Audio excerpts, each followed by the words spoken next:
What's up, everybody? This is Derek from Hop Fam Media, and today we are previewing this 2004 GMC Envoy. Now, the goal of today's test drive is to give you a good idea about this specific Envoy that's for sale at Freedom Wholesale. But B is to also give you a little history and a little information about the GMC Envoy as a whole. Are they good vehicles? Is this something you would want to buy? So the attempt here is to answer those questions for you. With that said, let's get started.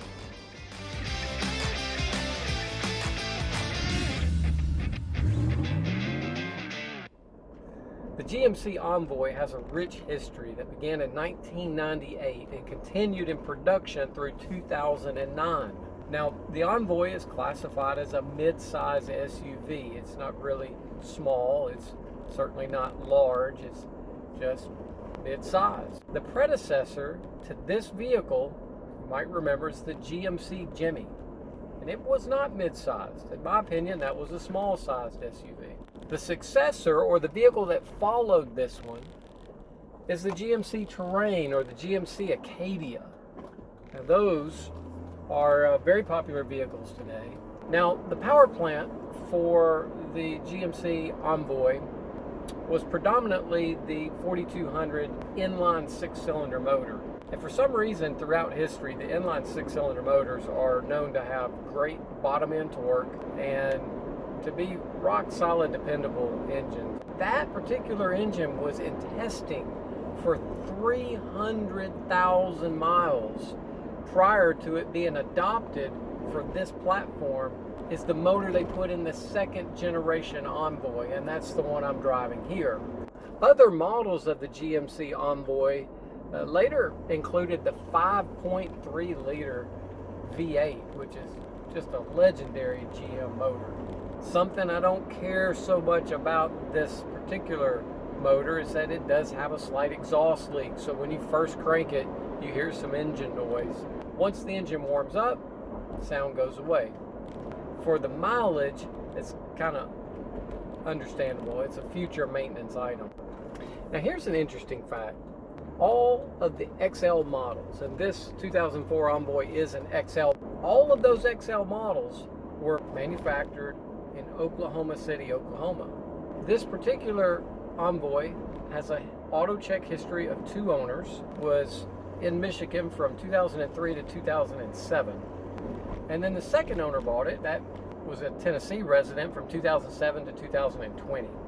It has 1 accident on the report, and it says that the first owner was in Michigan, had hit a guardrail, right side impact, and it was tagged as minor to moderate on the damage, and that happened back in April of 2006.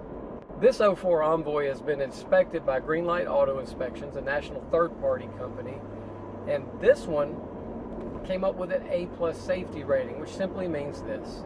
It passed all the safety features. The vehicle doesn't have any of the warning lights on the dash at the time of inspection, and certainly not while I'm driving it. The vehicle has a clean title that checks out, and those things are important if you're looking to buy a quality SUV. Okay, so what are some things that I like about a GMC Envoy? First off, they have a much better interior than a Trailblazer. What I mean by that is you get a more upscale interior, you get better features. It does have the SLT trim with one of the 3 alternative accessories, and that being the DVD player, which you can see right here. Now, the SLT trim package did add luxury and convenience to the Envoy lineup. Some of those features are the 6-disc CD changer, a Bose system with 6 speakers, a premium system, polished aluminum wheels, luxury leather interior, dual heated seats, dual zone AC. So it really includes some nice driver features, some of those being the driver's memory features. For example, you can set memory for the driver's seat driver's mirror and the radio controls. It does have the third row, and the third row on this one is not like, you know, an '05 Honda Pilot where there's no knee space unless you're a 4-year-old kid. This one has a third row that's rated for a 6-foot tall person. So you can put an adult in the third row. Pretty nice for a mid-size SUV.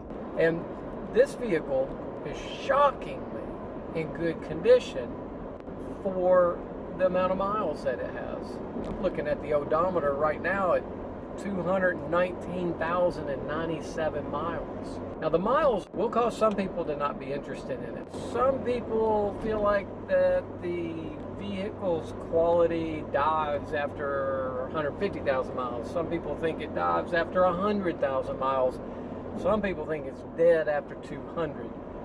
Personally, I have several vehicles in our home fleet that are well over 200,000 miles, and it doesn't bother me a bit. They run great.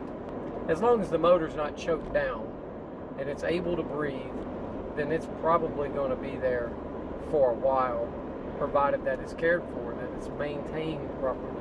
This Envoy has 4-wheel drive. It doesn't look like a 4-wheel drive vehicle, but if you need that resource, you can turn it to all-wheel drive, which simply means that the wheels will spin and the power will be applied to the wheel that's needed at the time that it could slip. Or you could lock it into 4-wheel drive high, which means all 4 wheels are pulling all at the same time at a lower numbered gear ratio so that you can reach a higher speed. Or if you needed to, you could lock it in 4-wheel drive low, which will lock all 4 wheels at the same time at such a high gear ratio that you're not going to go very fast, but you may not want to. What are some things I dislike about the Envoys? Well, they're not very popular, and that's why the price is down. So many times folks will have these Envoys and they'll tear them up. They just rag them out. This one is an exception. As a dealer, I don't get too excited about buying a vehicle for the lot that has over 200,000 miles on it. It's just a marketing hurdle for some folks. However, this one was too clean, ran too well, and was worth taking a chance on. I hope you've enjoyed this video. Thank you for watching.